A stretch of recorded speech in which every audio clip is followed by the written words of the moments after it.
Sari-saring isda ang aming nahuli sa aming pamamana. At hindi pa huli ang grupo ng mamsa. Halina't mag-ihaw ng surahan. At ang pinaka-the best na butter crab na niluto ni Sawadika. Tara, samahan nyo kami sa aming spear fishing adventure.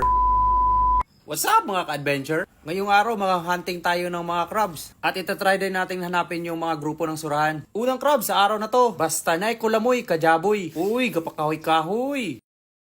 Sa pool kang crabs ka. Akala ko mahina lang pana na to. Ang lakas pala. Ang dami ng mga crabs dito sa spot na to. Kaya binalikan namin at dinala namin ng maliit na pana. Ayun, ang laki ng kanyang galamay. Sa inyo mga ka-adventure, magkano kaya ang bentahan ng ganitong crabs? Dito sa amin, tig 400 yan. Makakahuli ka lang ng 1 kilo, ay solved na. Meron ka ng 400. Hindi na muna namin to ibebenta kasi nga masarap din tikman tong mga ganitong putahe. Lalagyan ng butter, ay solved na yun. May nasama pang kahoy oh. Ang the best part ng crabs na yan ay ang kanyang sipit. Yung dalawang sipit, oh, ang lalaki. Kita nyo ba isang crabs na yan? Hindi namin yan hinihuli kasi babae yan. Unang isda sa araw na to, surahan pa rin to.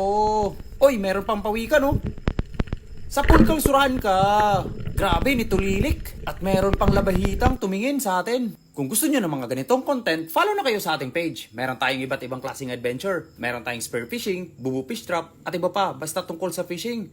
Wow, ang laki-laki ng surahang to. Meron na tayong maiihaw mamaya. O di kaya sinugba dito sa amin. Ngayong araw, kasama nga pala natin si Tripping ni Bro. Siya ang ating boatman. Siya ang tagapaghila ng ating mga huli. Ayun oh, grabe, ang galing pala ni Tripping ni Bro manghila ng isda oh. Oy bossing, kumusta ka na daw? Ay okay lang, eto pa rin boys buhay para naman makapagbigay aliw sa ating mga followers. Ikaw, kumusta ka? Eto pa rin, ang daming nagpapa-shoutout. Ang pangalawang isda sa araw na to, surahan pa rin to.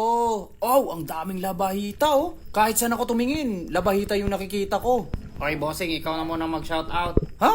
Wala problema sa atin yan. Ay, sa next episode na lang pala kasi busy pa ako sa paghuli ng mga surahan. Baka alis ang mga isdang yan kung nadinig yung mga shoutout nyo. Ginagamitan na natin ng teknik yan, yung magic dust at saka yung ugong na fish call. Pero sa dami ng isdang yan, isa lang talaga mahuli natin dyan. Kaya nga tinatawag na sustainable fishing ang spear fishing. Ang ganda na sana tirahin yung labahita oh. Pero mailap siya. Pag ayaw nyo lumapit, dito tayo sa lalapit. Ayan, ang laki ng surahan oh. Sa pool kang surahan ka. Yun ang pangalawang isda na ating nasampa sa ating bangka. Grabe, mukhang energetic si Tripping ni Bro manghuli ng isda. Meron ding fishing content si Tripping ni Bro. Kaya kung gusto nyo manood, doon na kayo kay Tripping ni Bro. At ang pangatlong isda sa araw na to, surahan pa rin to. Maliit lang, pero gagalaw ng timbangan yan. Ayun, sa pool. Medyo kinakat ko lang yung mga footage natin kasi ang haba. Pag hindi ko yan kinat, aabutin tayo na 3 oras sa papanood lang ng ating videos. At ang pang-apat na isda sa araw na to, surahan pa rin to. Bossing, bakit ka raw palaging surahan?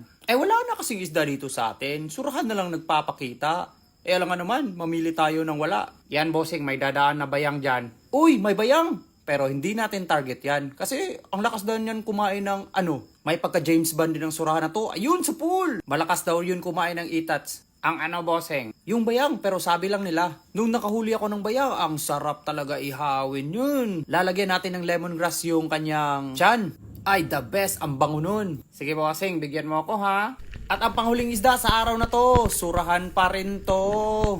Ayan na bossing, surahan ka pa rin. Ay hindi, trevally pa rin to. Grabe, ang curious talaga ng mga trevally to oh. Dumaan talaga sa aking taas ng aking ulo. Ayun, gitek. Ano nga ba ang gitek? Ay, tanongin nyo si Bicol Ako Vlog. Medyo malaki-laki din ang isdang to. May pambenta na tayo. Abangan nyo to sa ating susunod na episode. Ang grupo ng Bubu Boys na namamana. Aabangan ko yan bossing kasi hindi nasurahan yan. Ayun, sa pool. Salamat nga pala sa walang sawa niyong panonood at pangtakiling ng ating mga videos. Stay safe and God bless sa inyo mga ka-adventure. Hanggang sa susunod nating adventure. Ingat! Ingat mga gitik!